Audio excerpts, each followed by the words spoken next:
You're listening to We Deepen Media.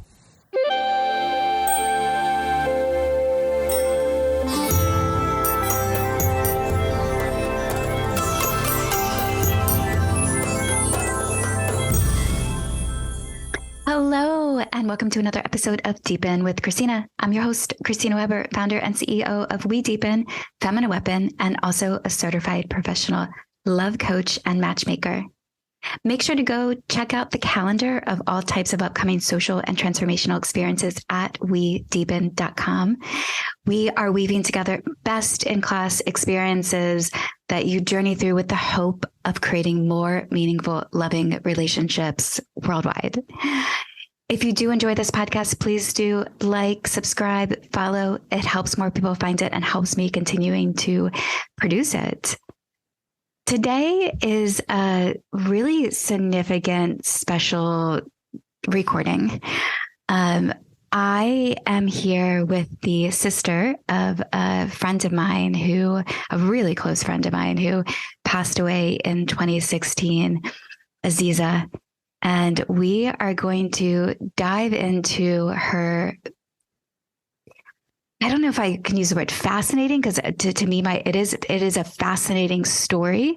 And it's a story or a life that has seen the darkest corners of humanity and now is shining brightly. It's kind of reminds me, I remember when a Kabbalah teacher, I studied at the Kabbalah Center in like 2010 to 2012 in New York City. And there at the Kabbalah Center, they had said that when the more darkness that you have experienced, the more opportunity you have for light. And I remember hearing that at the point, being like, I don't know, my life has not been so tragic. There's not that, I don't have that much darkness. And so where's my opportunity for light? However, I see you, Aziza, and you're like this shining light, and you're telling the story of the darkest place in humanity. And when I say a story, it's a story of molestation, incest, pedophilia, and now you're out there transmuting it. And I see this conversation. I do want to talk about love and how you see love and how you've made it through, and the achievements that you've had. I know you have a podcast, self-published. You have a book, Unashamed, where you tell your story. You have a nonprofit that is, precious to the ladies, that is helping reveal helping to actually, I guess, transmute this type of behavior that's happening, and supporting mothers and daughters to connect with each other, because that's something that you have even personally, and your abuse of having a mother who was kind of, I guess, a secondary, as I believe you called it, an accomplice maybe to the abuse. And then, you have a full-time job and you're writing screenplays. It's fascinating. And your social media is just so, I love scrolling through, because again, you shine light on the darkness in a really unique, authentic way. So thank you for joining me for this conversation. For having me, Christina. It's something to meet you, because, with my brother, I didn't really know many of his friends, many of the people that he interacted with. And because of the trauma in our family, he kind of became estranged, to me and my sisters and I. So it was really something. It's really something to talk to you and get to know you in this way, as the first step. So I'm looking forward to the conversation. So, your brother, I met him in, like 2012 or so. We both had worked with an organization called the Orphan Starfish Foundation, which brought computer systems to orphanages around the world and taught the children how to use the computers. And the goal is to help end the cycle of poverty and molestation and abuse. It's actually interesting now that to even put those pieces together. And also supported another organization called Many Hopes. And he And we bonded through that. And he was very supportive of Feminine Weapon and what we were doing to support the children as well.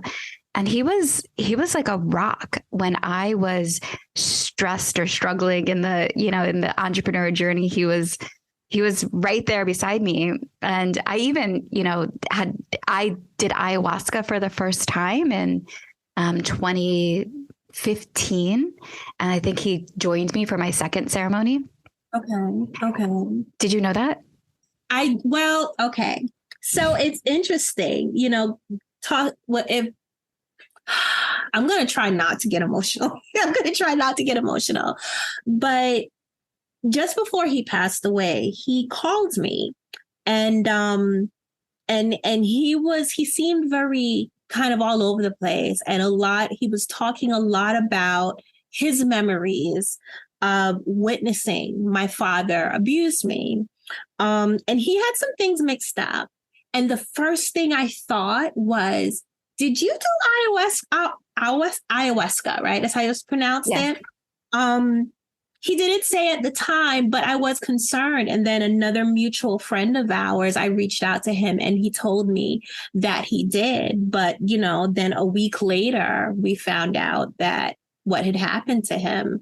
So I was a little concerned that his inability, he had been blocking out our childhood for so long, or trying to kind of get away from it. And it's encouraging to hear that he seemed to have been dealing with it or contributing to the lives of others in his own way, right? And then maybe that was his way of addressing it. I can't say, I don't want to speak for him, but he was really hurt about it when he called me, and he pointed a lot of blame towards me, which was not uncommon because I had experienced that with my sisters being the oldest. They kind of felt like if I would have fought harder against our father, then they would not have been abused. And while Om didn't suffer sexual abuse that we know of, he did suffer physical abuse from our father. And sometimes it was associated to the sexual abuse my father was, committing against me. So yeah, that was a long response to your very simple question, but that was the first time that our mutual friend did tell me that he had the ayahuasca experience. And I was just like, wow, that's something. So now this is just another piece of the puzzle to hear that he had that experience with you. So that's definitely interesting. Yeah, I think that he actually had a second ayahuasca experience after we shared ceremony together. And I had remembered in our friendship, Om was an angel. Like he was one of my earth angels. He was like a go-to. He was a pillar in the community, always showed up. And what I heard a little bit, he shared me a little bit about, that his father was a producer and worked on the album with the Fugees, Killing Me Softly. Yeah, the Fugees. Yeah, he directed Fugees Killing Me Softly, the music video. And that he left home as a young teenager. Right. And he lived on the street for some time. But that was the extent of it. And Om's passing Om did take his life, for anybody who's listening. And I had just moved to Los Angeles from New York City. And so I didn't make the services. And I remember after, a girlfriend of mine, Delia, who was there, called me and she said, Christina, it's okay that you missed it. It was the strangest funeral I've ever been to in my life. It was strange. It was strange. It was like walking through a portal to another life of my brother. There were so many people that I had no idea who they were. And they looked at me and looked at my children and my sisters like, who are you? And it was a really weird experience. And I don't know, you ever watch a movie and you see a funeral and it's like one side of the room is somebody's family and the other side is like another part of the family. This was like a even divide because all of the people who knew as his brother, as cousin, as son and uncle was completely separate from everyone that he had befriended over the years that he estranged himself from us. So it was that's a very strange is definitely a descriptor for that experience. And that's when the story kind of started to unfold from one half of the room to the other half of the room. Because really the unfoldment of your family story into the friends and the friends being like, what? Right. No clue. And I could always see, when I think about Ohm too, there was something that I could feel of him seeking love. Mm-hmm. Like there was I can sense now thinking back, like an underlining loneliness to him. Mm-hmm. And that's probably from having this story that was not shared with it, like having this two separate lives. Right. And it's something when I heard some of the things, like I heard that he had told people, or at least people he was involved with professionally, that he was an only child and his parents was from another country. He didn't have any siblings. Some people even told me that when the story came out, he denied association to Aswad Ayinde. So I guess that was just his way of trying not to get the blowback on his career, which, I mean, I understand, or what perceived blowback on his career that he thought, would mess up whatever he was doing. But some of the stories sounded so much like my father, believe it or not, because in order to maintain a persona in media, in the entertainment industry, my father made up a lot of craziness. He would introduce my mom as his producer, not his wife. So no one knew. And because my father was polygamous, his technique for getting women was to first present himself as this successful music video director who can give them a whole lot of opportunity, and that he was single and available. And then once they became invested in him, then he would introduce the rest of his family. Then he would let them know, oh, by the way, my producer is also my wife. You see what I'm saying? So when I heard some of the stories, that's what it reminded me of. And I think, of course, as a child of someone, and this is something that I even have to come to terms with, that one, nothing is all good and nothing is all bad, right? You have the yin and yang.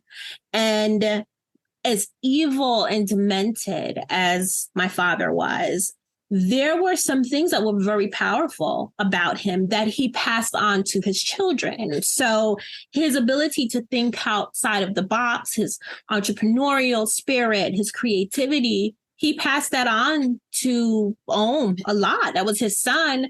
He passed it on to me. And to have some of those gifts, even my interest in media production and filmmaking, I am sure it was because my father exposed me to it at a young age. So being able to accept that something positive can come from something so evil. And I think even, we was talking about before we started recording, how the light in the darkness, the light will actually shine brighter, the darker it is. And as dark as my father was, one thing he did was he had these positive aspects that he passed on to his children. And Ohm definitely had that. I mean, from his intelligence to even his encouragement of people that he really believed in. My father had that. He didn't have that for his children, but he had that. Well, I can't say that. He did have it for his children up into a certain age before he became this pedophile who was abusive and threatening the lives of his family. Yeah, he tried to foster as much intelligence and creativity in his children as much as possible. So, I definitely hearing you recount your relationship with that's what it reminds me of, because those were like some of the good qualities of that my father had. So can you tell your story? What happened to you? Sure.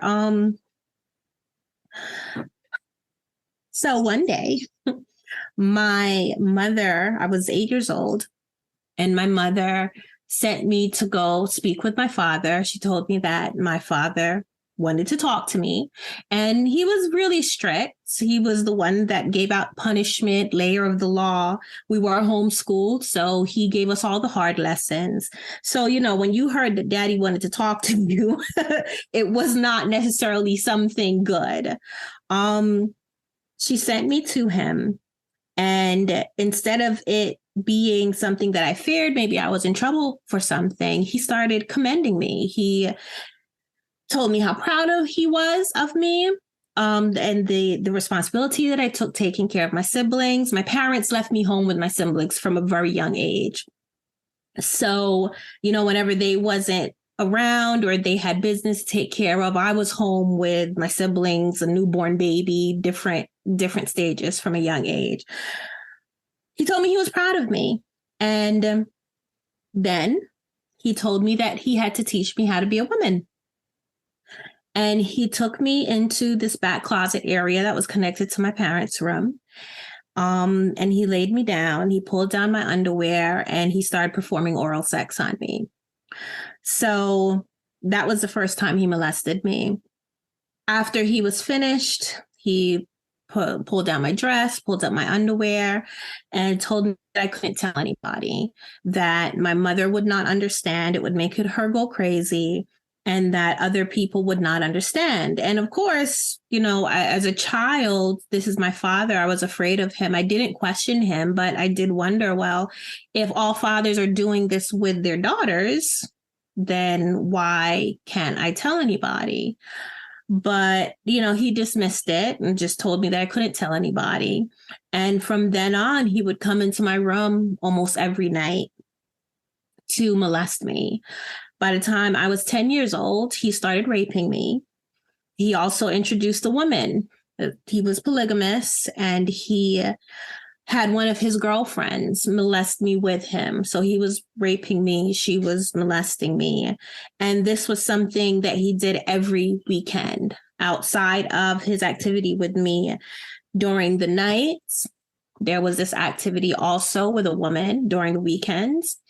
And one day, my mother came to me and told me that she knew, that she found out that my father had told her that he was molesting me. He was performing oral sex on me because I had really bad eczema.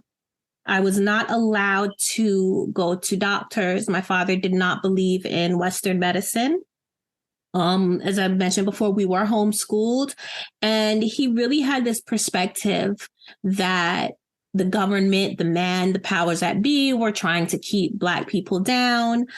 He was really socially active in that way. So we grew up learning everything about Black people in America and the role that we played through slavery, through invention, to where we are now. Well, where we are now at that time, and he was really about Black power and social equality. So because of that, he taught his children to be afraid of the government, that police was not there to help us. And if anything that happened in the house stayed in the house, and whatever happened within our family, nobody on the outside, especially white people, would not understand. So having that fear and those ideas, and him not believing in Western medicine, he did all of our health treatment. I had untreated asthma. I also was covered from head to toe in eczema. So I grew up kind of sickly. And he told my mother that him molesting me was helping with my illness, and she believed him. Now, what she didn't know is that his girlfriend was also molesting me. So my response to her was, who told you? Did Akua tell you? That was the woman's name. And my mom had a fit. She had a fit because she did not like this woman. She accepted her, but she didn't like her. So she went and she confronted him about it, found out that he was also raping me. He beat her with a belt, and she did not question him again. And by the time I was 12 years old, I had started to become more resistant. I started questioning more what he was doing. Being a little girl under a grown man was painful for me. It was not helping my health. It was actually triggering my asthma. I was getting sick all the time. My father told me that it was because of my negative energy and because I was not compliant to him. At the same time, I had demands during the day. I had to teach my siblings their schoolwork, make sure the house was clean, but my father had me up all night. And then I had to be up during the day, so I wasn't getting any sleep. And I just became very, very depressed. I tried to run away a couple of times. It did not play out because my siblings, stopped me. He was a little boy at the time. And when I had set all of my siblings up so that I had the opportunity to run away, turns out that they was watching me. And he said to me, well, if you leave, then what is going to happen to us? And that was the first time that I realized, like, if I left, then my father would more than likely hurt my siblings or beat them or punish them in some way for letting me leave. And after that, I took on the responsibility of staying and dealing with what my father was doing to me in order to protect my siblings. At the same time, my father became more violent. He sodomized me, he beat me, he choked me, and, sex became punishment then.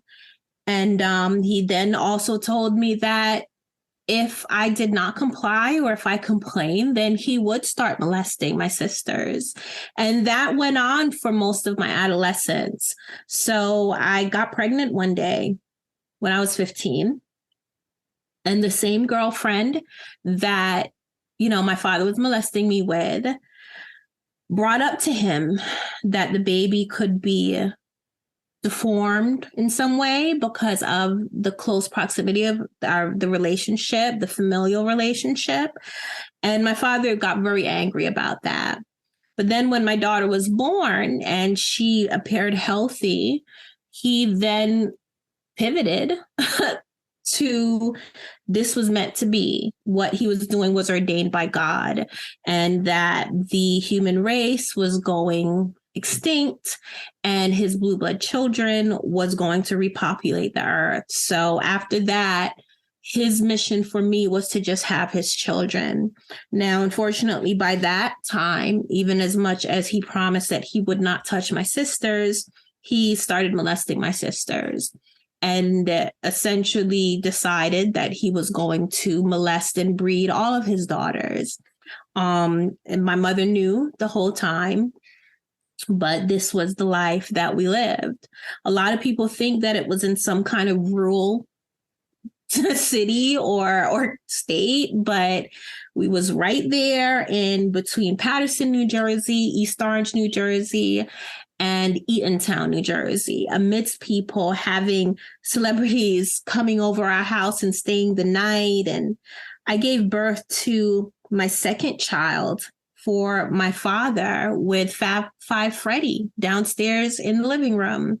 So, there was this dichotomy where this huge secret, this huge horrible thing was happening right upstairs, but then all of this greatness was happening downstairs. And my father was getting public notoriety and accolades and winning awards, which was its own form of mental disturbance for me and even for my mom and my siblings, because how do you have someone that is so evil and is capable of doing such horrible things win in life? So that created a lot of turmoil. And that's what happened to me. Wow.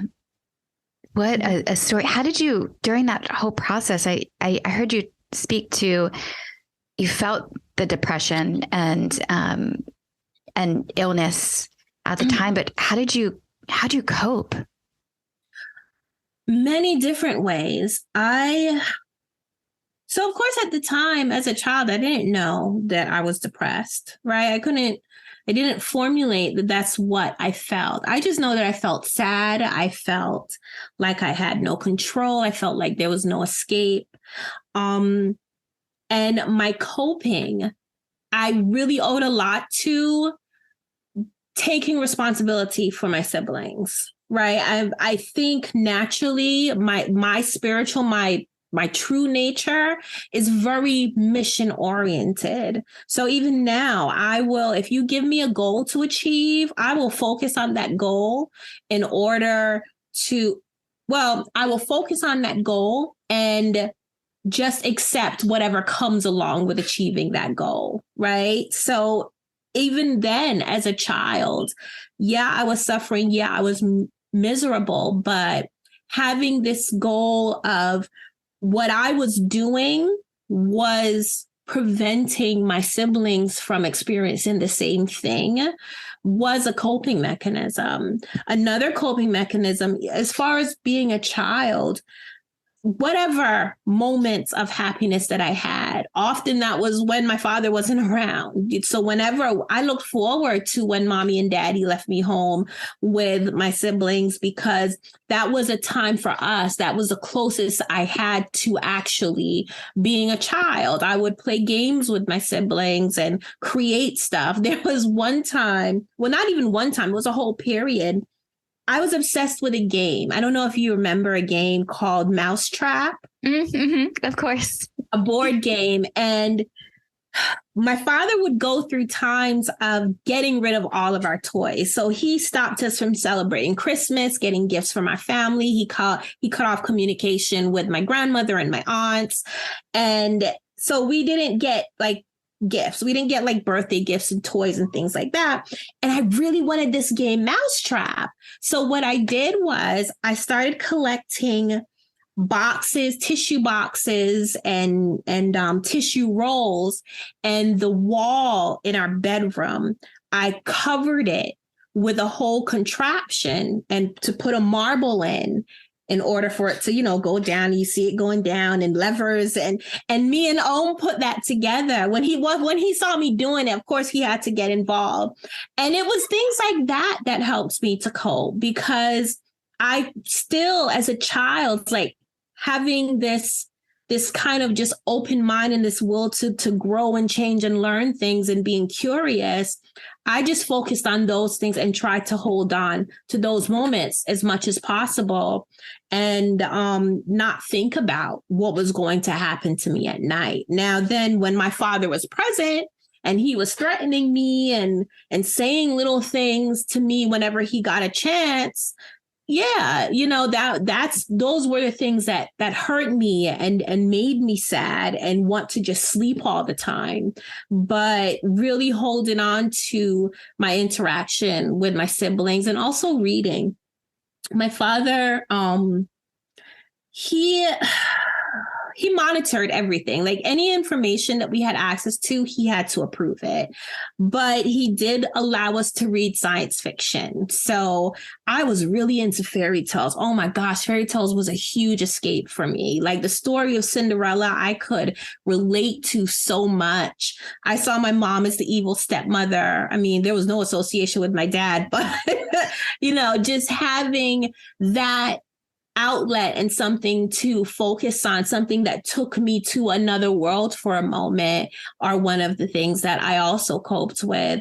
And then I used to cope. And then when I started having my children, they were my new focus on protecting and raising. So when my daughter was born, I focused all of my energy on her. I mean, she got baby massages. I had her potty trained at 6 months old. And then what helped was my father, because he had taken this perspective that his blue blood children were royal, he was very supportive of any positive treatment of them. So he, was attentive to them and encouraged any special treatment that I wanted to give them. And, I just found as many positive things throughout this chaotic life as possible. And I held on to those things. And also my belief that I had faith. I did have faith. I had faith that the Almighty did not create me just to suffer. It had to be for a reason. If God created me, then there was a purpose for it. And I held on to that. And I knew, like, deep inside me, I was going to escape my father at one point. At some point, I knew I was going to escape him, but it was just a matter of the right time. It was just a matter of the right time. And there was one time I did poison his food. There was one time I did poison his food. There was also one time that me and Ohm orchestrated to hit him over the head with a hammer. So, there were these times that I tried to put action to achieving that goal, but then there was always something that kind of stopped me. Like, you're a kid and you immediately think, I remember we planned to hit him over the head, kill him, and then grab all of our siblings and just run away, but did not consider the fact that there was going to be blood everywhere. We might have been charged with murder. How he was going to feed the kids once we got out on the street. But that was something that we planned to do. And the time that I tried to poison his food. I did poison his food. I used boric acid and put it in his eggs.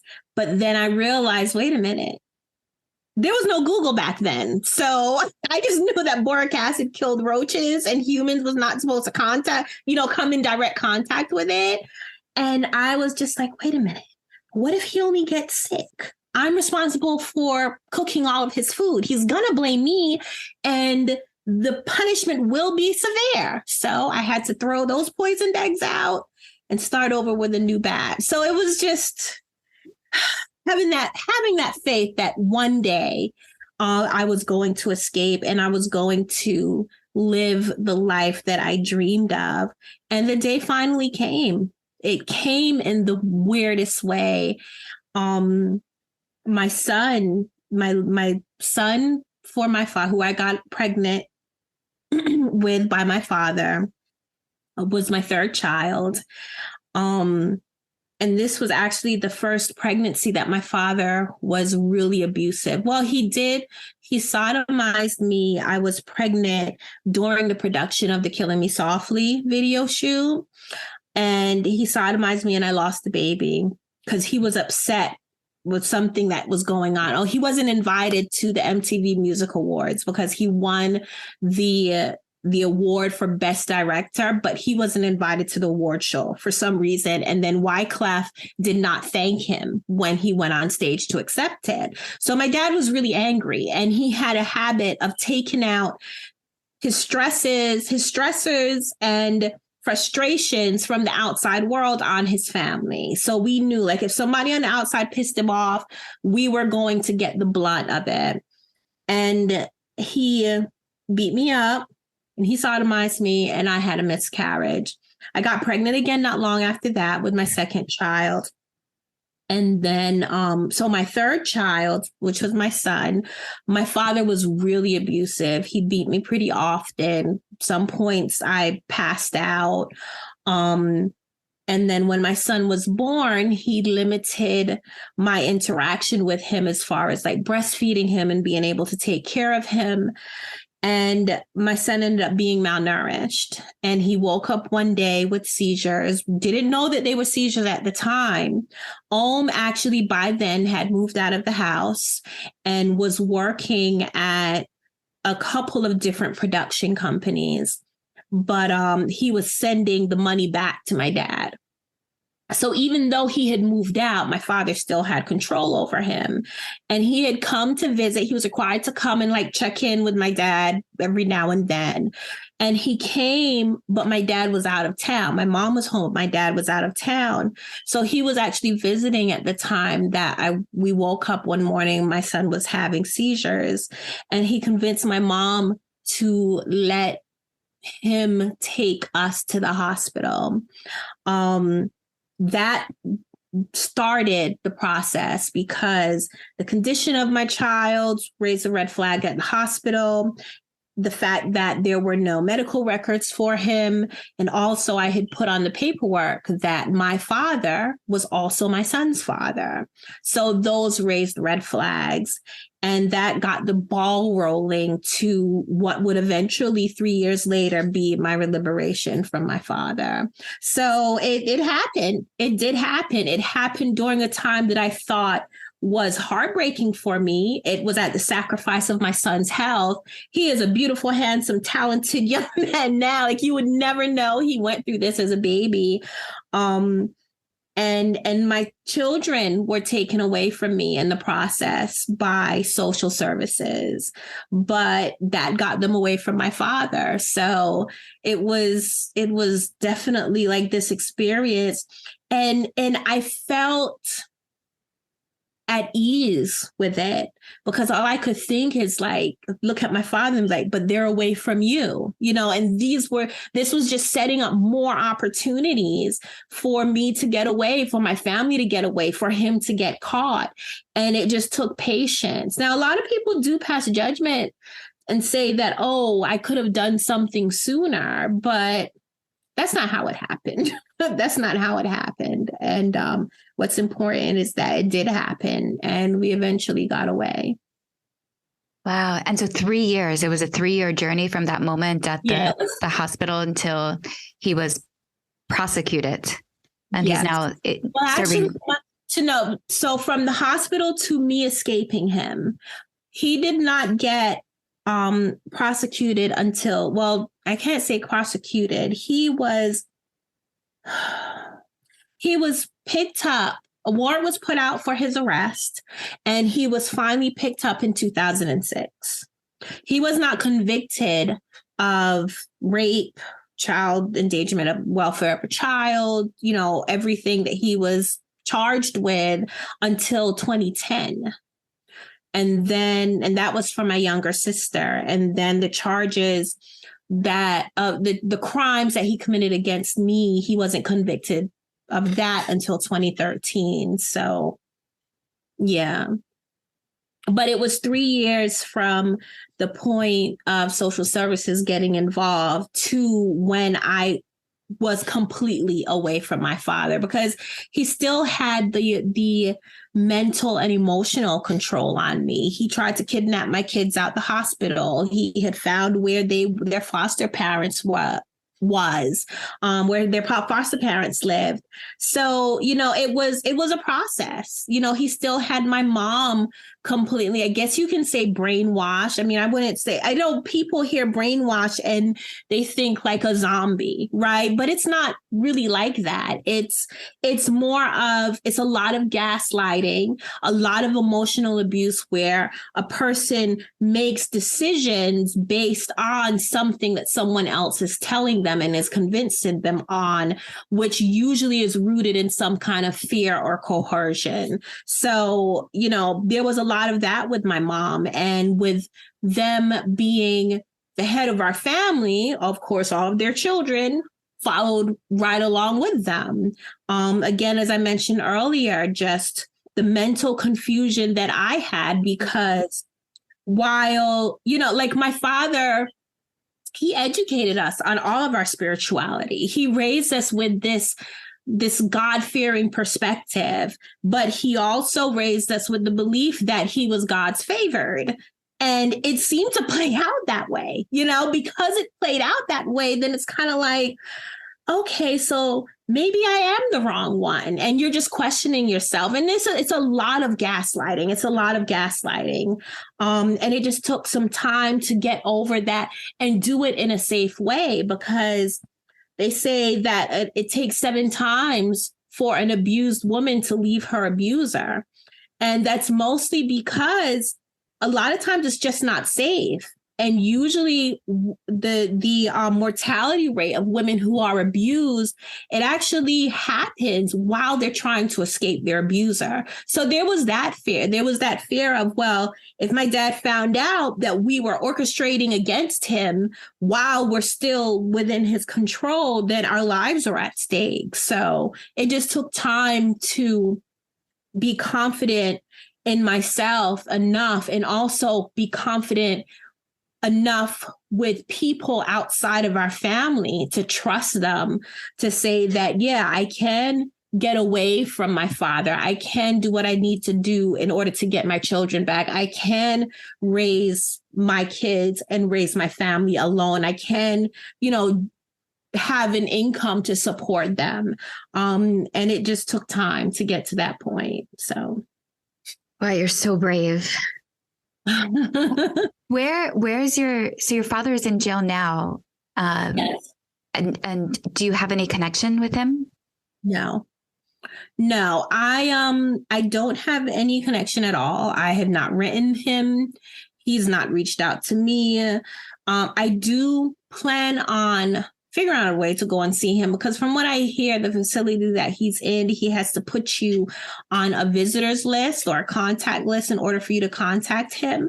But because of the work that I do with Precious Little Ladies, I do believe that our culture and our society really focuses on victims and survivors, as it should, but there's not enough focus on abusers. There's not enough focus on why abusers abuse, what their thinking is, what their own experience and perspectives, how do they come to terms within themselves that what they're doing is okay. If that is even the case, is there a lot of guilt involved? So I would like the opportunity to talk with him now that he has suffered the consequences of his actions for a certain amount of time, and see if he would give some insight, or see if I could collect some form of insight on why he did what he did. And even the idea of the grooming process. Sometimes I hear about other abusers, other pedophiles, and I feel like they all sat in a class and took notes somewhere, like the same notes. Like, how does a person come to the same conclusion? You think about, I hear, like, even with R. Kelly, right?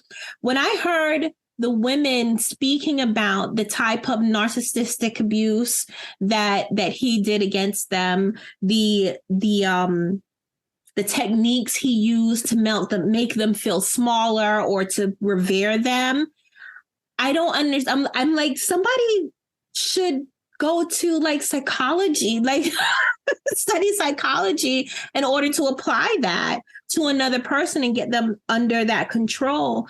But there are so many parallelisms with a lot of people who brainwash women and abuse women, where I don't understand how is it they come to these conclusions that this technique specifically would work. So I would like to, learn more about that through him, because he's the only one that I know that I could possibly talk to about that. So I do plan to at some point, hopefully before he's too old to remember or he dies or something. You reminded me of Daryl Davis. Do you know who Daryl Davis is? I don't. I did an episode with him on this podcast. He's a Black man who lives in Maryland, and he experienced racism for the first time when he was like 10 or 12, embassy kid before that. So he had traveled all around the world, and there he was in Boston, and like 10 years old, marching in a Boy Scout parade in the streets for Paul Revere's birthday. And all of a sudden there's a group in the crowd that started throwing cans and trash and stuff just at him. And it was so confusing because he was the only Black man in the group. And the Boy Scout teachers pulled him away, and he went home that night. And as his parents were, putting the Band-Aids on him, they explained to him racism. Mm-hmm. And he formulated this question in his mind of like, how can you hate me when you don't really know me? Right, and right. He ended up throughout his life, he's in his 60s now, he befriended members of the Ku Klux Klan and has since wrote a book about it, to understand, where does this hate come from? He now has over 200 Klan robes hanging in his closet from members who have disaffiliated through that. Through that conversation. Oh my gosh. I just chills. Right. To that level of friendship. Yeah. So I can see of, your curiosity of why. I imagine at this point, do you have theories as to why your father did this? So believe it or not, one day he told me that a spirit woke him up in the middle of the night and told him to molest me. My father was very explorative of different religions. He studied everything from Kemetism, Christianity, even necromancy. Like, he studied the Necronomicon. So his awareness of spirituality, of course, he passed down. We were brought up knowing that we are spiritual beings having a human experience, that when we pass away, when this body expires, that we could be born as someone else, and our spirits are energy and everything is connected. So growing up with all of that awareness has given me a couple of theories. And one of them is that he had some experiences in a past life that he is working through in this life. I do believe that this idea of being minor attracted, I don't know if you've heard of that, where there are members of the LGBTQ community that are trying to label pedophilia as a sexual preference. I think that there could be the issue of, this has been scientifically proven that some people who are attracted to children have some chemical imbalances. I think it could be a plethora of things pertaining with him. My biggest theory is that he had a God complex and he thought that he was Christ reincarnate, and he really believed it. And he was above doing anything, and he was above everyone, and he could do anything that he wanted to. So I think it was just really ego driven. And that day that he became aroused by what he called his pretty little girl, he succumbed to those feelings. That's what I think. I know my grandmother was physically abusive. His background is Southern. He's from Alabama and Jacksonville, Florida. My great-grandmother in Alabama was very old-fashioned. You got the switch from the tree and you took off the leaves and you was beaten with it. I heard some stories about how my grandmother beat him, and that could have had an effect on how he chose to discipline his children, because he did. He used to beat us really bad, which of course I believe is a generational curse that is passed down from African Americans being enslaved in America. And they just feel like that is how you discipline your kids. But he didn't have the ability to separate his own emotions from his disciplining. So if he was mad, you got beaten worse. So I don't know if that had anything to do with. He never reported on, and none of my extended family ever said that he himself was molested or abused, which a lot of people come to the conclusion using the idea that hurt people. I just don't think so. I don't believe that, because my father was very strategic in how he did things. It did not seem like he was torn with what he was doing in any way. He was having sex and he was enjoying it, and he enjoyed any form of sex or fetish that he liked. And he got women, men, not saying that he had sex with men, but as far as participating, getting off on having other men participate, he ran trains, he raped women. So, he was a sexual deviant. And he explored bestiality. So he was just really a sexual deviant, and he did not believe that he should be limited in satisfying himself in any way. He just didn't believe that he should be limited in that at all. Laws did not apply to him. And as far as spiritual laws, he was favored. So that's what I think it was. I think it was nothing other than him satisfying his desires. Mm. And what's bestiality? Having sex with animals. Oh, okay. Yeah. Okay. Animals. Wow. This is like the depths, with We Deepen, I explore sexuality. Mm-hmm.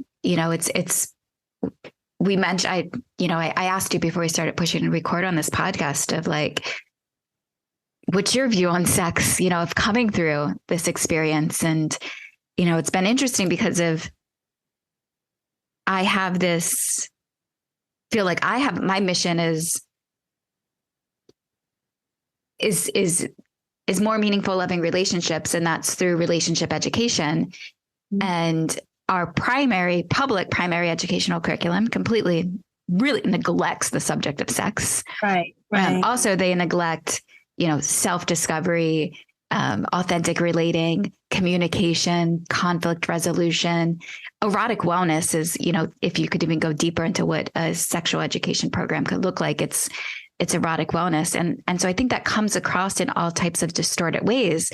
However, so we do, through Feminine Weapon, we, support the victims of abuse, as you said, the victims of abuse. And I'm also wary of the victimizers and how do we reach those people. And at the same time, because this is a relational cycle, we are exploring desires and shibari and these types of adult central play parties that we promote. So the topic's very nuanced, but it can go into these levels of darkness. And when do you jump over that edge? And I guess that's when it's impending on somebody else's will. I think that's the point. When it's not consensual, it's too much. You've gone too far. Right. It's about, and then that's where you hear that it being about power, right? There are some theories of something. Have you ever heard of an activist? Her name is Tarana Burke. She started the Me Too movement. I haven't heard her name specifically. Okay, well, her name is Tarana Burke, and she really promotes this idea that rape is about power. It's not about sex, which I disagree with, because I understand how, yes, the act of rape is about demonstrating your power over another person, because you have to take their power away in order to get what you want sexually. But it is also, it is about sex. It's about being aroused, because a male who is raping a woman can't rape her without his dick being hard. You see what I'm saying? So that sexual energy has to be there in order to inspire rape.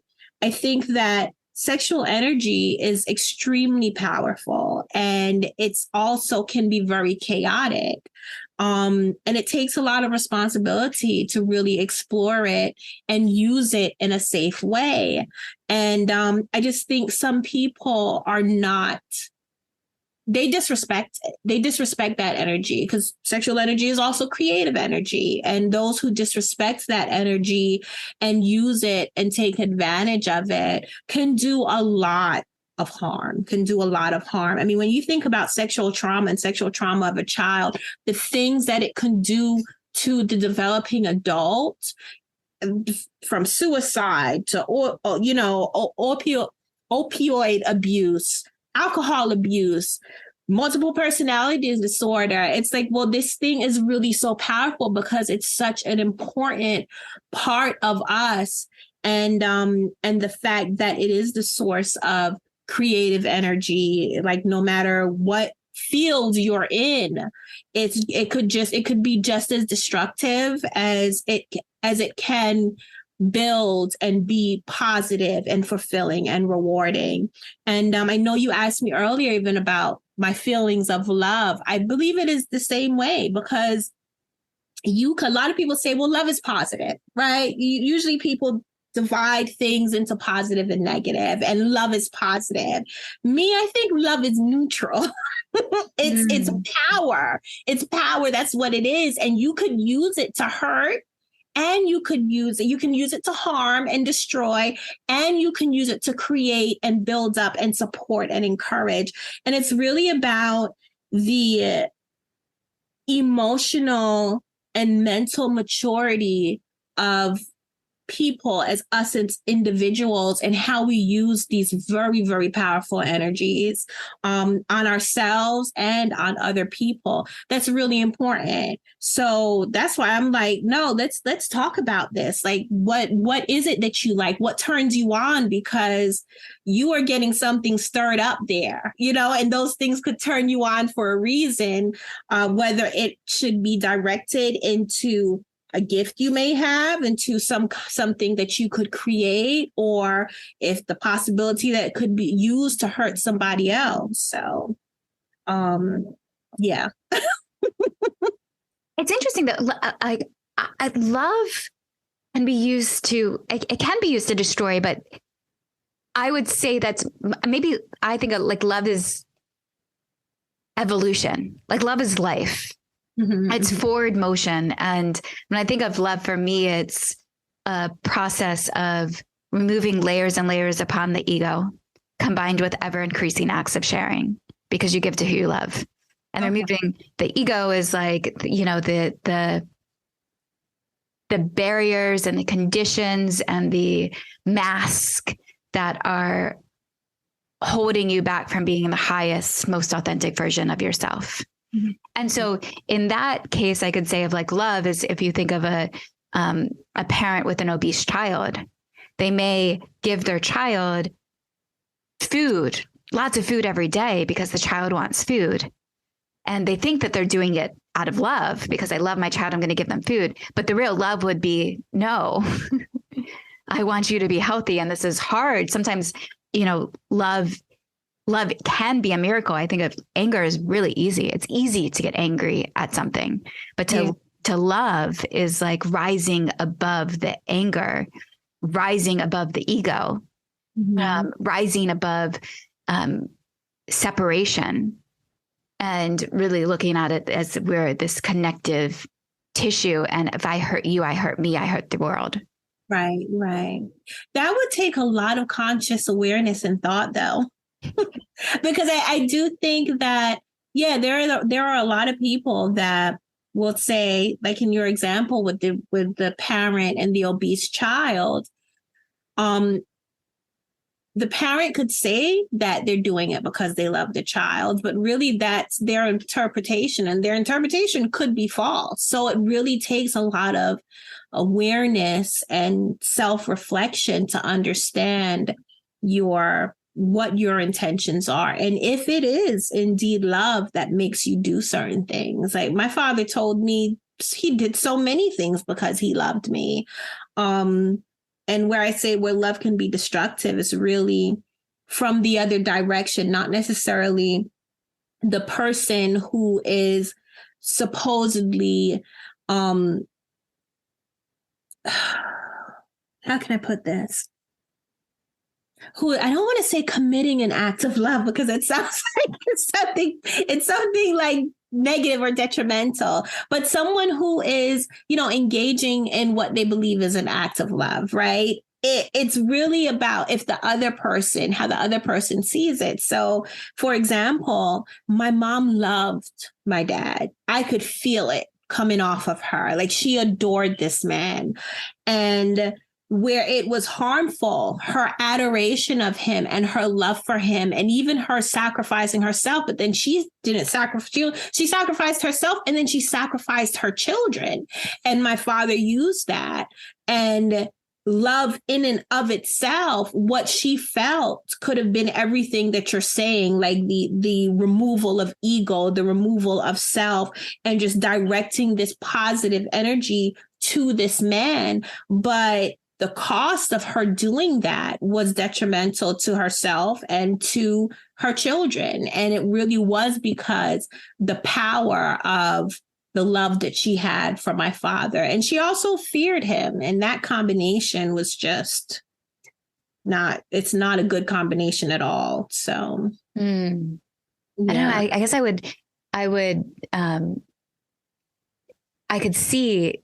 can see, I don't want to use the word debate, but there's the thing that's going through. I could debate that of, that wasn't love, that was attachment.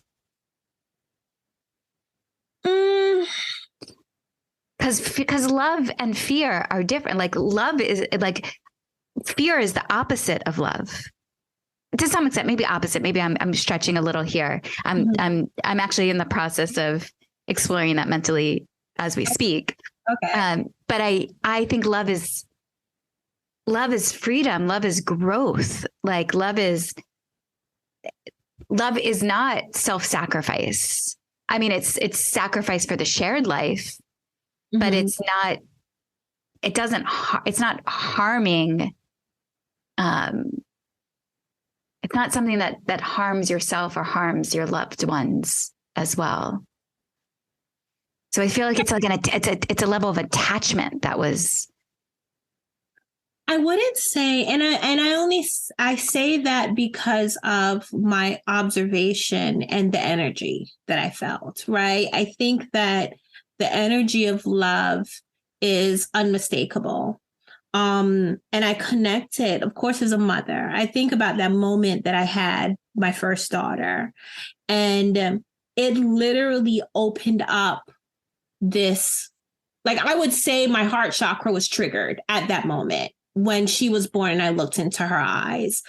And my wanting to, it triggering the feeling of wanting to lay my life down for her, no matter what, right? That's self-sacrifice. That's saying that I'm not thinking about myself at all. I'm only thinking about my child. And when I felt that energy emanating from me and directing it to her, that to me was love. And that feeling of not even really caring about myself fully anymore. Like I know, like you get on a plane, they tell you if the plane starts doing a nosedive, you put your mask on yourself first and then your child, right? But our instinct as parents is to put it on your child first.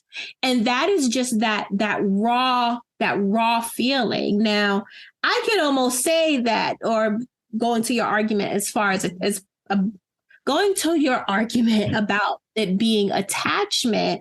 Yeah, there's all kinds of biological reasons and the oxytocin production after you have a child, and that gives you this feeling of protecting them.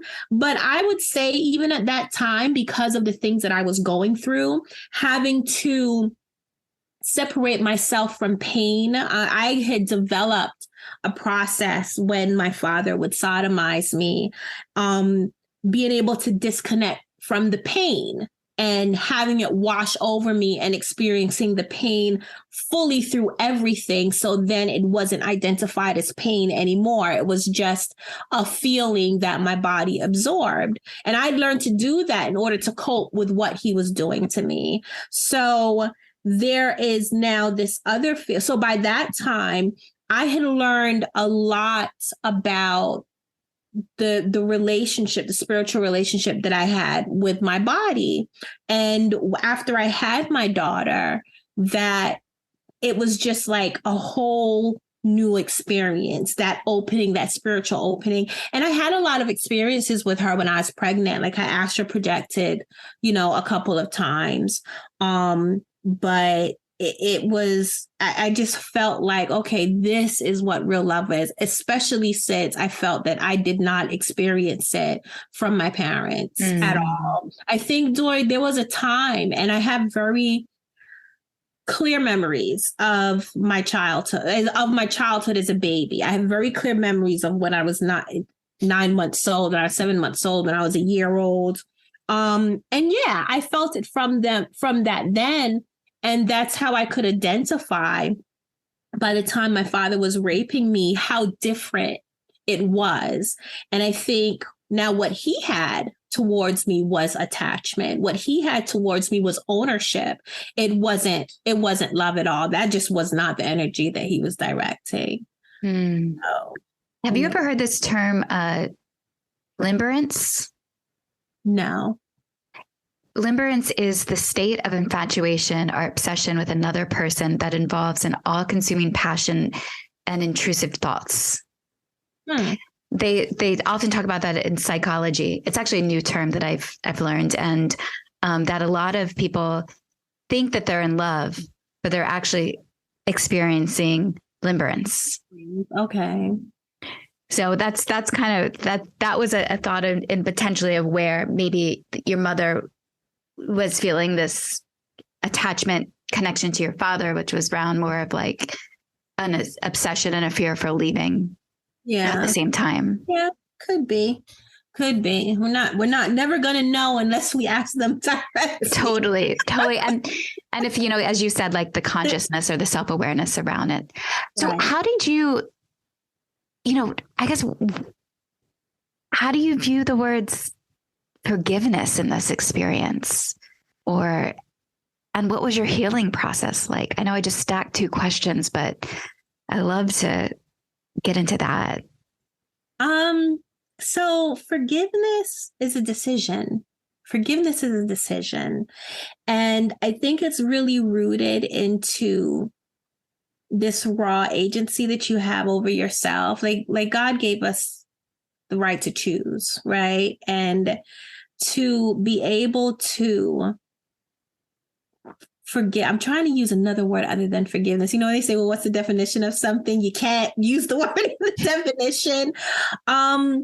It is making the decision to remove the responsibility of the impacts of another person's actions that negatively affected you, and removing the responsibility of your healing from the impacts of the negative effect of something that they did to you. So with my father, he did a lot. He did a lot of sick shit. He did a lot of sick shit to me. And as a child, I forgave him every time he did, because this was the one thing that I could control. This was the one thing that I could decide.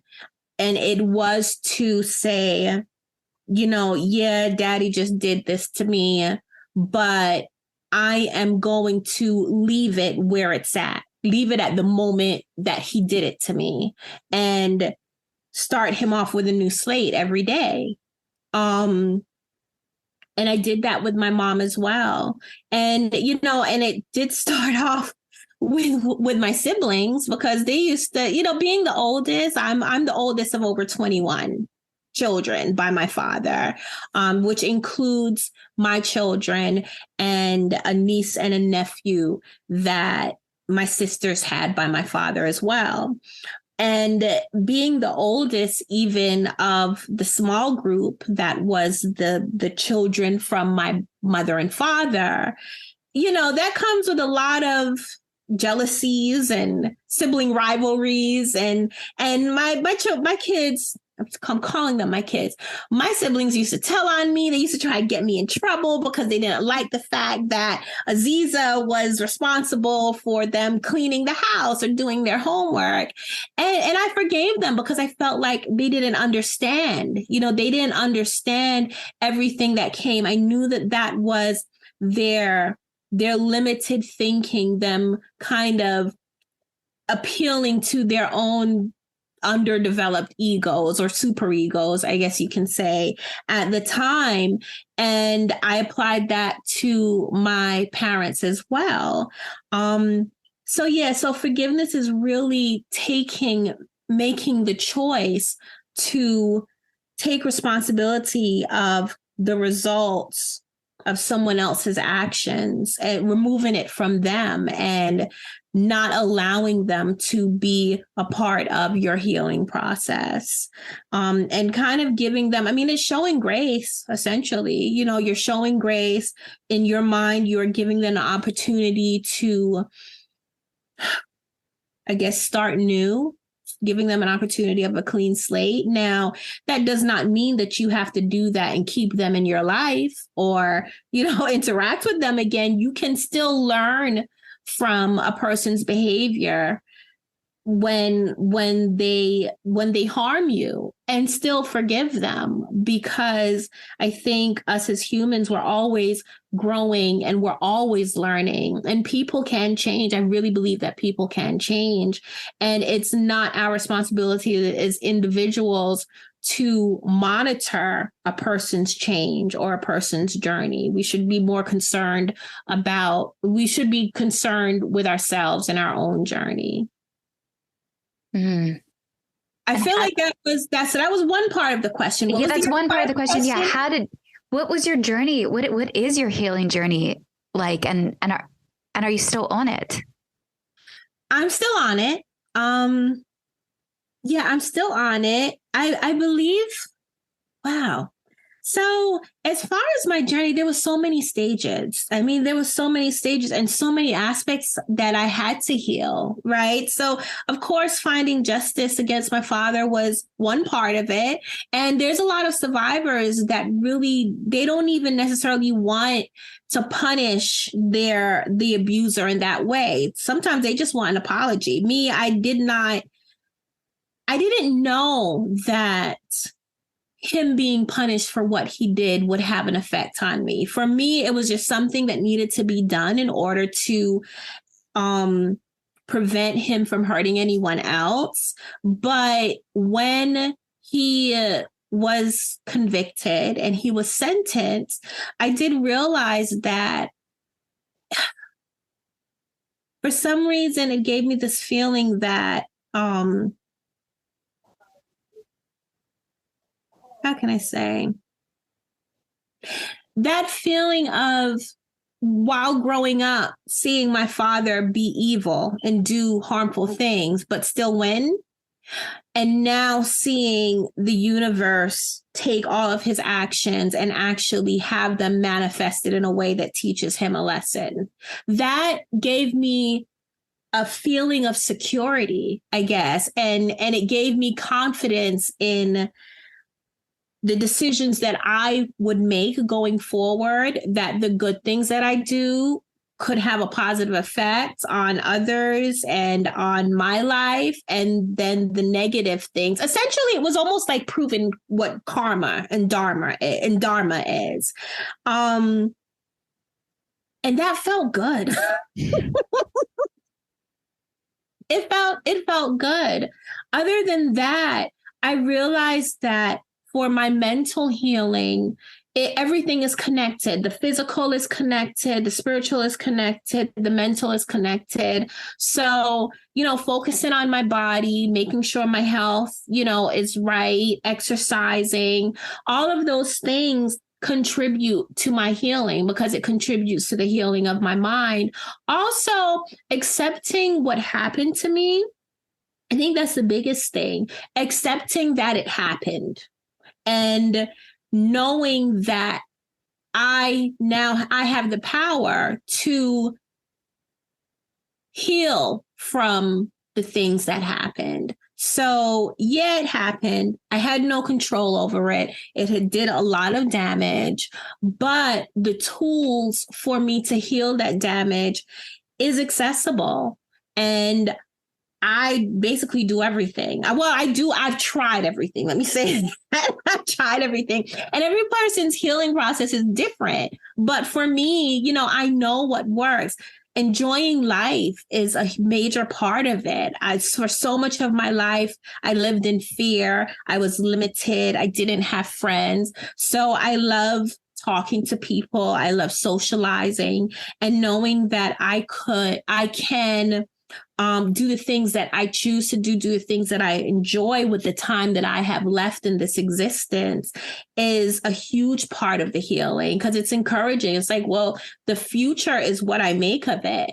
And I have the ability to make a lot of it. So, so that's a huge part of it. Of course, like helping others, writing. I mean, definitely in the early stages, writing, putting my thoughts and my memories down on paper, and then reviewing it from an outside perspective and processing it in my mind, and really exploring and experiencing how it affected me. That was cathartic in itself, because then I could make a decision on how I wanted to proceed from that point. Learning and educating myself, I think just really experiencing the potential of what being human is helps a lot. Sharing my story, hearing others tell theirs, and also them communicating how hearing my story and hearing me be as candid and as open as I am with something that is so taboo has helped them. That continues to help me heal.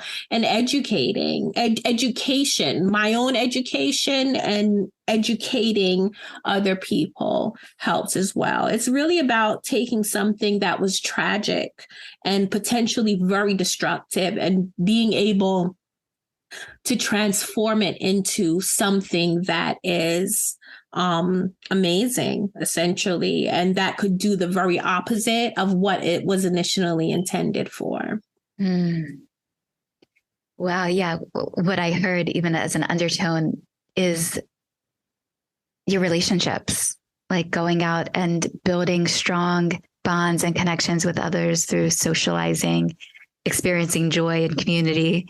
I'm adding a little bit more to it, but that's like what I receive from that. And it's so true. It said the quality of your life is determined by the quality of your relationships. Yeah. And so for you to go and discover that and find that, and I can see in your Instagram, and it's beautiful as every time I, log in and I can scroll through, and how you're so authentic and moving your body and sharing your story and being gorgeous and your light. It's such a strong light. And I can see how that is igniting greater joy into your experience.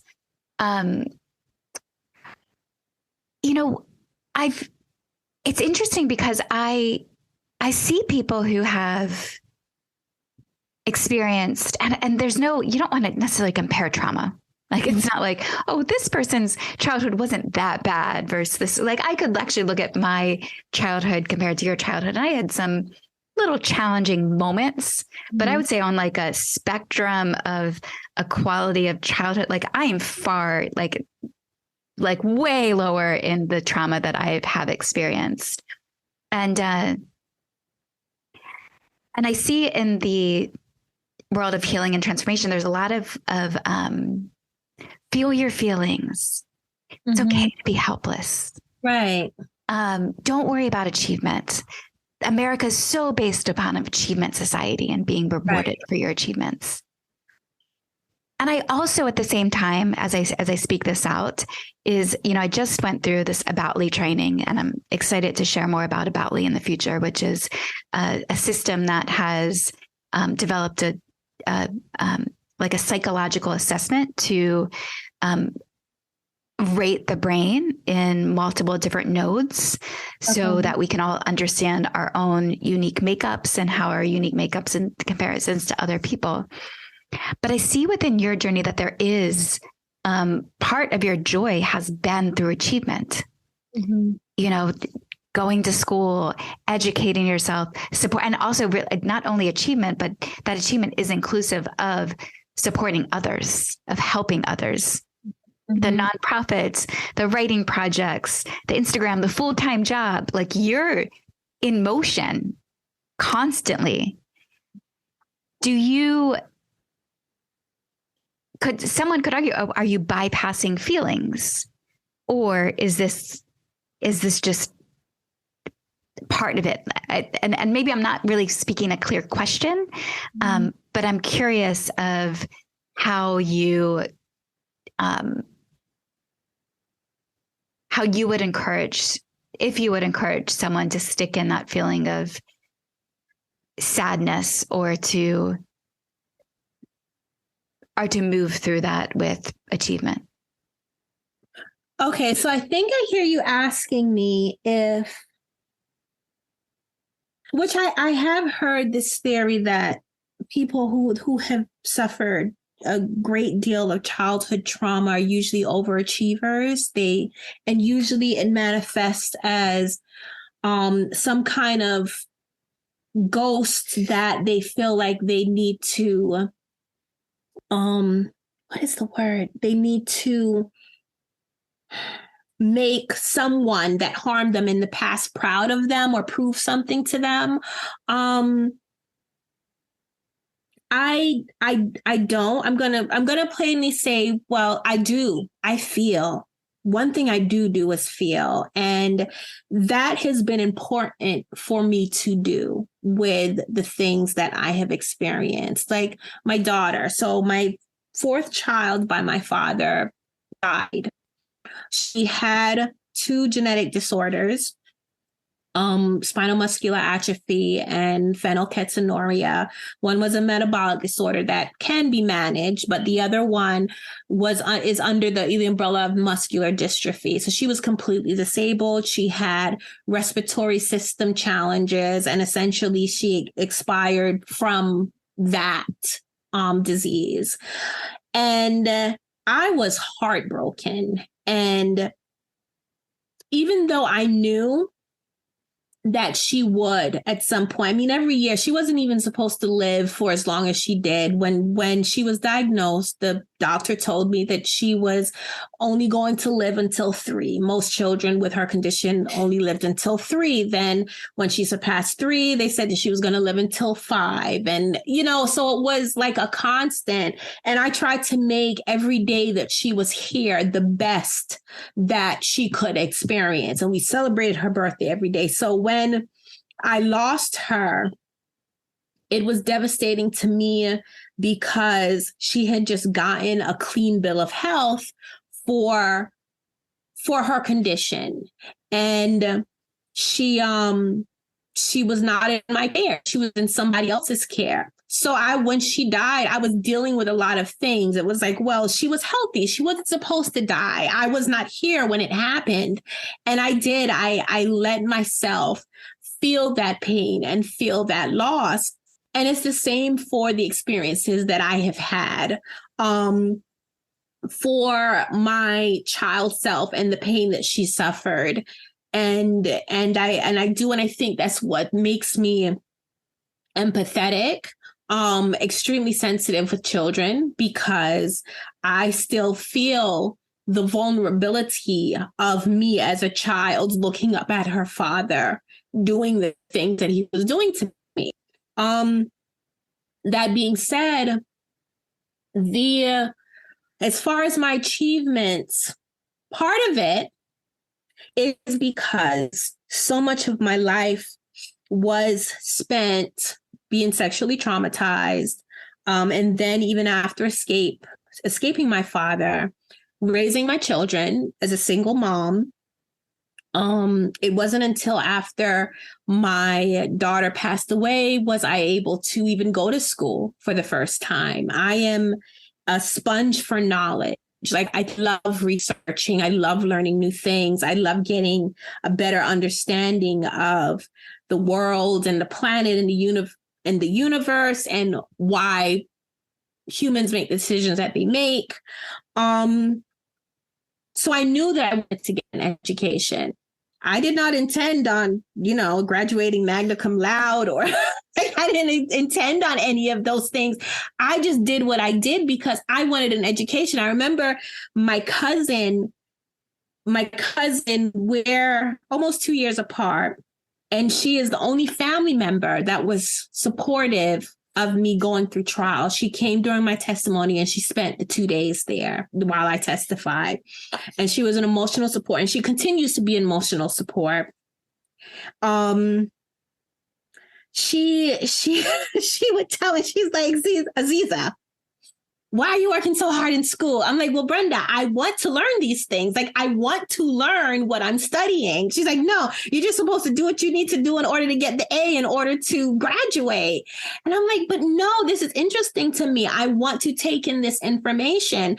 And it just end up, graduating with good grades or having a 4.0 GPA just happened to be a result of the real goal that I have, which was to take in as much knowledge as I wanted.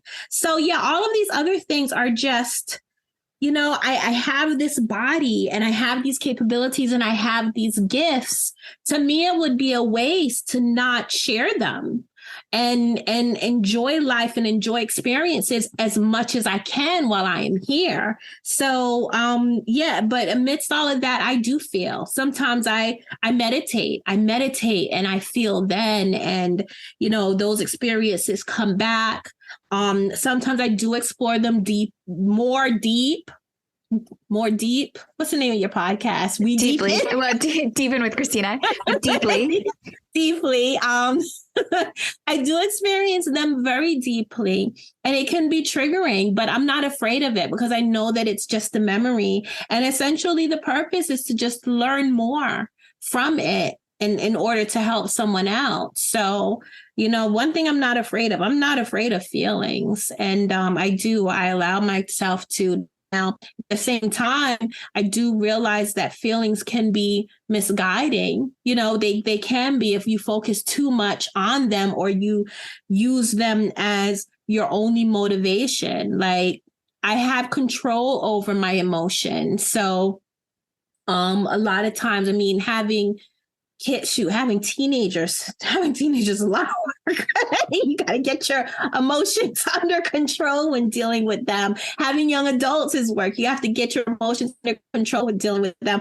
And growing up with my father and seeing him just allow his emotions to rule him in everything that he did, I know how destructive they could be, but I do know that they're necessary and they're there for a reason. So I just manage them as much as possible. How's your love life now? Fun, I guess. Let's see. So I did get married, but it ended in divorce. He cheated on me with two of my sisters. I have had very interesting relationships. I dated an actor at one point. I dated a comedian at another point. I dated a filmmaker. And so now I think I do have certain goals I do want to focus on. There's things that I want to get done this year. And right now, dating is somewhat of a distraction because guys tend to involve themselves with me thinking that they're not going to get too deep, and then they end up getting deep. Before I know it, they're being possessive and questioning, and it's just a whole distraction. So right now I'm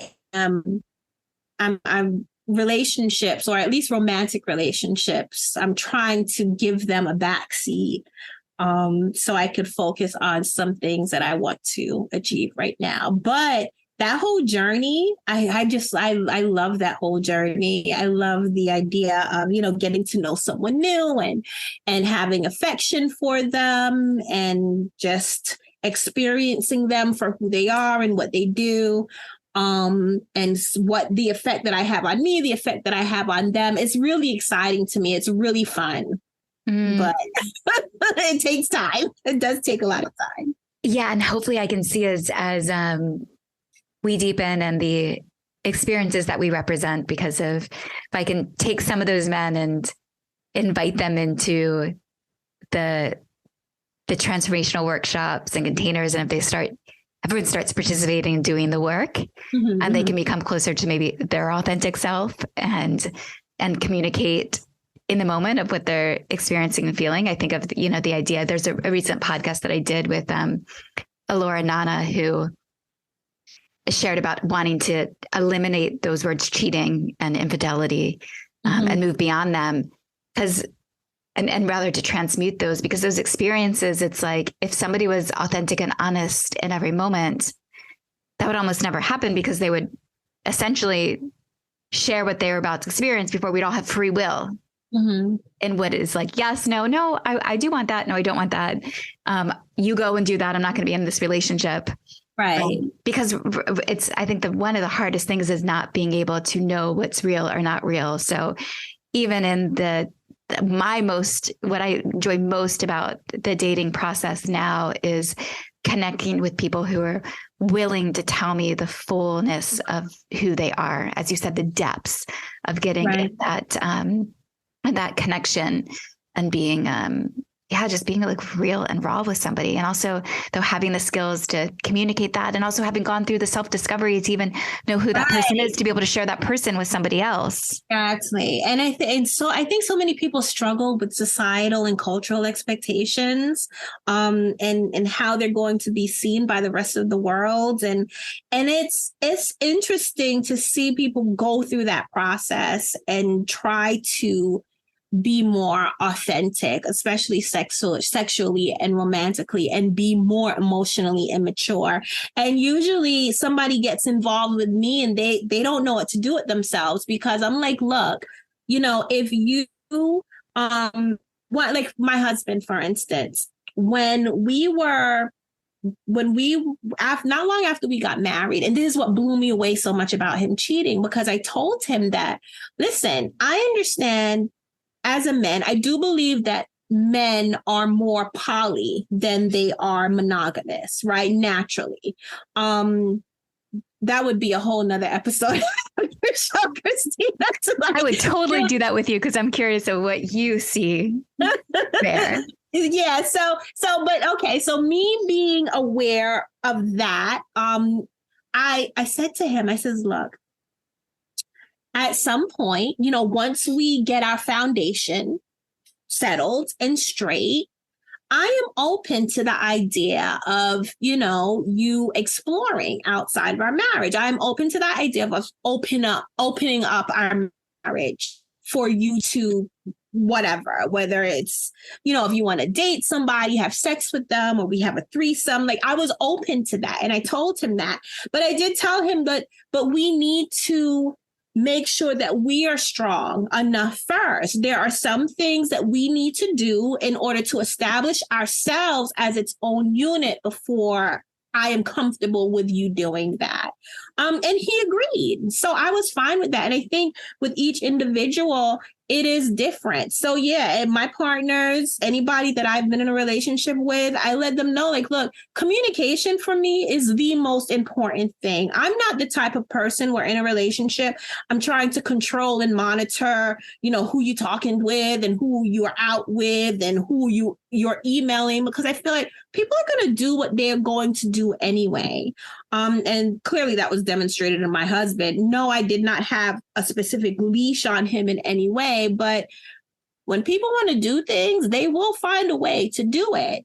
And I'm more focused on me and what we have together. But let's talk. Let's communicate about this. Let's communicate about what turns you on or what fantasies you have. And I have no judgments, as long as it's with consenting adult. Emphasis on adult. So, let's talk about it. But for some reason, that can be too much for people. That's intimidating. A lot of people have found that very intimidating, and they end up either shying away or doing the exact opposite. And I think that does demonstrate their emotional immaturity, and maybe they're just afraid to really discover who they are as an individual and what they want. So I don't know. I just feel like it's a lack. They don't take responsibility, or they have not taken responsibility, the people that I have been with. So, yeah.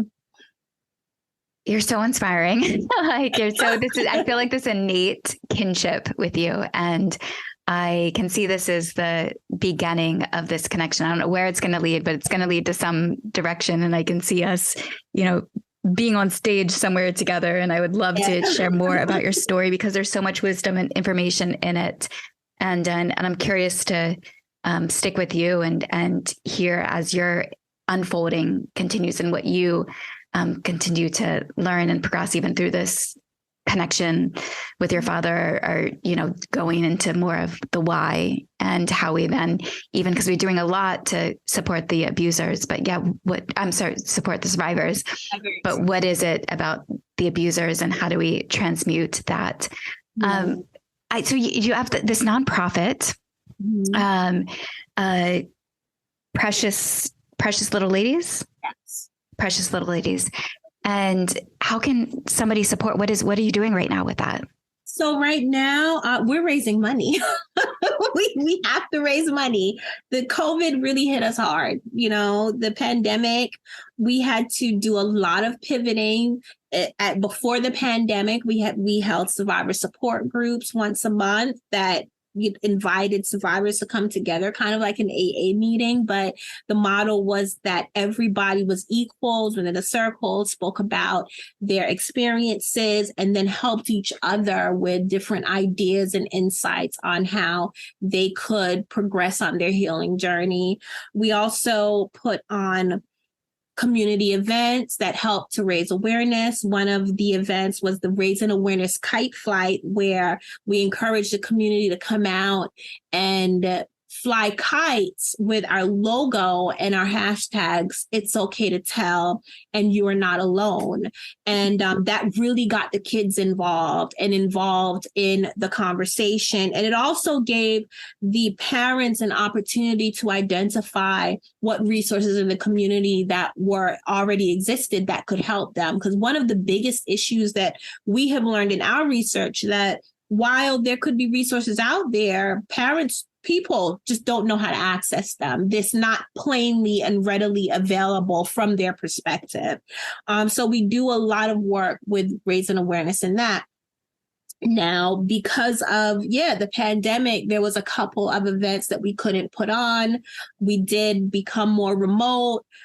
We also ended up, it was weird because in us being more limited, we also expanded using social media and virtual outlets like Zoom. And our survivor support group went virtual, and we actually reached out as far as like Trinidad and Tobago and South Africa. And, I was counseling people in different countries. So right now we're just raising money so we could reboot everything again. I do give talks. I still give talks and workshops. I speak at universities as a representative of PLL. And it's really, we just need more funding. We need more funding. So our website is pllnonprofit.com. There is, anybody who is interested in donating or supporting can go there. We have volunteer opportunities, sponsorship opportunities, and also we do collect women's products, self-care products, to donate to women living in domestic violence shelters. So information for that on how to donate is also on the website. And I'm going to link to your Instagram in the description of the podcast. Okay. Do you have a link tree that includes all the links to your book and the nonprofit? On my Instagram, yes. So the link to my bio, everything is linked there. And your book, Unashamed, this is your full story is inside of that book? Well, so I would just plainly say no, only because it is not possible to put my full story in one book. What Unashamed, A Life Tainted explores, or what it chronicles, is how the abuse that I suffered impacted and even contributed to the woman that I am today. It does chronicle the actual abuse, when my father started molesting me, experiences that I had while I was a child, while I was a teenager, the birth of my children. It does go into the birth of my children, where I was at the time I was writing the book, because a lot of things was going on then. While I was heavily writing the book is when my father was convicted for my sister. So we were experiencing press banging on doors. And so it really talks about that era. It also goes into the loss of my daughter when she passed away and the trial, me testifying against my father. So it's like this kind of large nugget and a lot of introspection on how I feel and how I felt at the time of writing the book about the things that happened to me and how it affected the decisions that I've made throughout my life. Wow. And the book is available print now, and you're in the process of recording the audio, right? Yes. And ebook. So you can get it on Amazon as an ebook as well as print, but also you can get it through my website. And yes, I'm working on the audiobook. And you have a podcast as well. This is the self-published. Yes, the podcast is called Self-Published, and you can find it at selfpublishedpodcast.com, and it chronicles the process of me writing my book, which is quite entertaining. It also has a lot of information and resources if you want to publish yourself. So, what's your sleep schedule like? I still get a healthy 6 hours of sleep a night. I am up at 6 o'clock in the morning, and I try to be in bed by 10:30. But if I'm watching How to Get Away with Murder, which is my thing right now, I might go to bed a little later. Or if I'm writing, I mean, one thing I do with my creative process is that I just let it flow. So I don't put any limits on that, because I know there's sometimes I get blockage. So, but I think it's pretty healthy, because I'm in the gym in the morning and I have to complete my to-do list. So, yeah. Well, you're incredible. I do have some people that I can't wait to share this podcast with that I think could be great partners for your work in the charitable realm. And also beyond that, from even Om's friends, I think this will help us help others put some pieces together. It sure has helped me put pieces together. And my little Yoni, Ariel White, is coming to mind too. She's one of the episodes of this podcast where we discuss how to talk to your kids about sex. And My Little Pony is a 10-series book that supports parents in talking to their kids about sex. And there's different stages of the books for them to get from even 0 to 3 and beyond that, of how to start having those conversations. Wow. I would love to learn. I would love to, look into that. Now you said it's called My Little Yoni or My Little Pony? My Little Yoni. Okay. Yeah. Thank you so much. Any final words, anything that you want to share before we wrap? Well, one, I am very thankful and grateful that we was able to connect. Like I said, it's touching for me to connect with someone who was such a major part of Om's life. And I do look forward to our continued communication and seeing where this goes and exploring other things. And for anybody listening, wow. I know it sounds cliche, but shit, the sky's the limit. Now, beyond the sky, I think that one thing that people can take away from my experiences and my life and how I've processed my experiences is the ability that we all have to transcend what some of the negative things that has happened to us. Everybody has trauma. Everybody has experienced trauma in some form of fashion. And going back to what you mentioned, as far as making that comparison, which I get a lot. People come to me and they say, "Oh, my experience wasn't as bad as yours." And it kind of breaks my heart a little bit but it was your experience and it hurt you. Like, it's not about comparing. It's about recognizing the damage that was done to you, and knowing that you have the ability to come back from that and live beyond that and turn it into something bigger, something amazing, something bigger, something better, and also, have a positive impact on the world. So that's the thought that I'd like to leave everybody with. Thank you so much for this incredible conversation. And thank you all for listening to another episode of Deepen with Christina. Again, if you do enjoy this podcast, please do give it 5 stars on Spotify, Apple, wherever you're listening to this podcast. Leave a comment. It helps more people find it, helps us continue to record it. And while I love interacting with you in this way, what I even enjoy most is being with you in person. So definitely go check out that calendar at wedeepen.com, all those experiences, and let's be together in real life. Okay. Bye for now.